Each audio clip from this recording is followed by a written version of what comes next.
Madame, mademoiselle, monsieur, bonjour.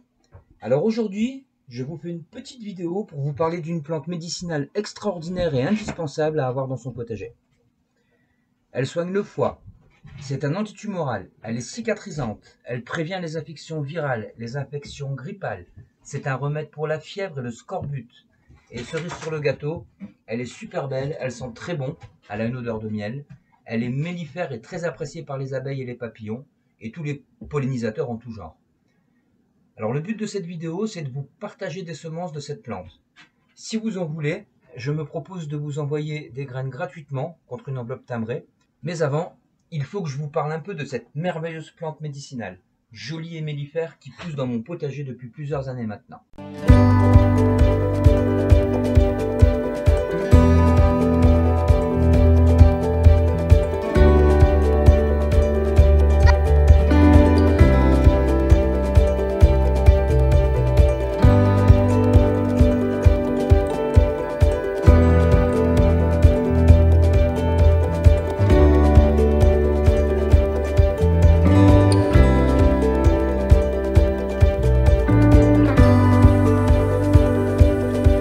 Écoutez bien attentivement cette petite vidéo et à la fin, je vous donnerai mon mail pour que vous puissiez me contacter de manière à ce que je puisse vous partager ces semences atomiques d'Eupatorium cannabinum, c'est son nom latin.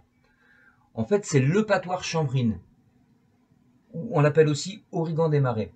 C'est une plante que l'on trouvait fréquemment dans les jardins de curés. Ici sur mon terrain, elle pousse spontanément et j'ai récupéré cette année plein de graines. Je veux donc vous en faire profiter. L'Eupatoire chanvrine est une grande plante vivace pouvant aller de 60 à 1,50 m de haut, de la famille des Astéracées, la même famille que les marguerites. Elle a la tige dressée et elle pousse sur un court rhizome, donc une courte racine. La fleur a une odeur de miel.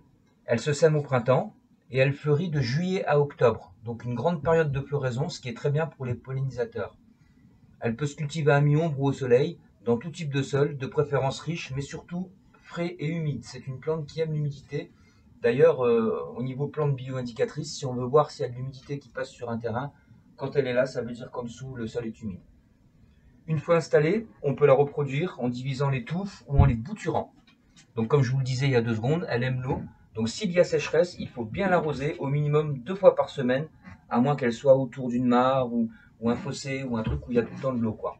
Donc sinon c'est une plante qui pousse très facilement. Parmi les légendes, l'Eupatoire chanvrine aurait eu la faculté de conférer aux jeunes filles qui en accrochaient une tige sous leur jupe des pouvoirs de séduction irrésistibles, auxquels les jeunes hommes ne pouvaient pas résister.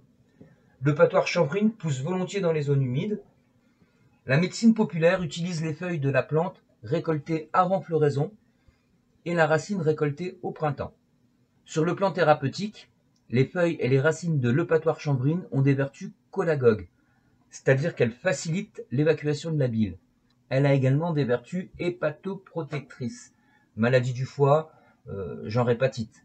Elle a des vertus également antitumorales, donc qui combat les tumeurs. Elle est efficace pour la prévention des affections virales et grippales. C'est un remède contre la fièvre, le scorbut. Elle est également efficace contre l'eczéma chronique et les empoisonnements.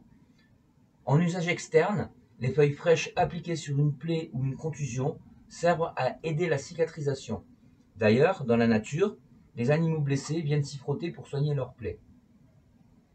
Les fleurs et les racines sont utilisées en infusion ou en décoction pour leurs vertus médicinales. Alors attention, comme toute plante médicinale, elle contient des principes actifs. Celle-ci en contient environ 70.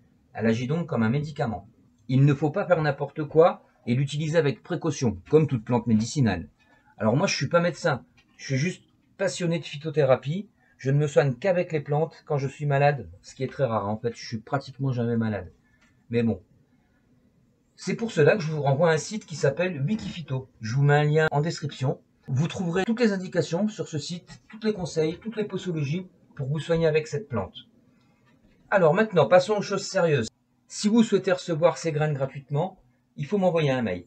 Alors mon mail c'est lerecycleur@yahoo.fr. Alors attention, recycleur c'est pas un C, c'est un K.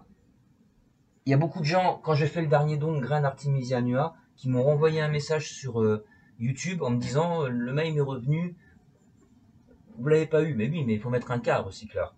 Donc une fois que j'ai reçu votre mail, je prendrai contact avec vous pour vous communiquer mon adresse postale, de manière à ce que vous puissiez m'envoyer une enveloppe timbrée avec votre adresse. Vous pouvez également me soutenir financièrement, ça c'est bien ça, sur Tipeee. Je vous mets le lien en haut à gauche, mon lien Tipeee, ma page Tipeee. Me financer financièrement, pourquoi? Pour que je puisse continuer à récolter, à partager, à semer, et que je puisse continuer à partager avec vous toutes ces semences qui un jour peut-être seront le seul moyen en notre possession pour nous soigner. Voilà, tout est dit. N'oubliez pas que toute critique est constructive si elle est justifiée. J'espère que cette vidéo vous aura été utile, et moi je vous dis à bientôt.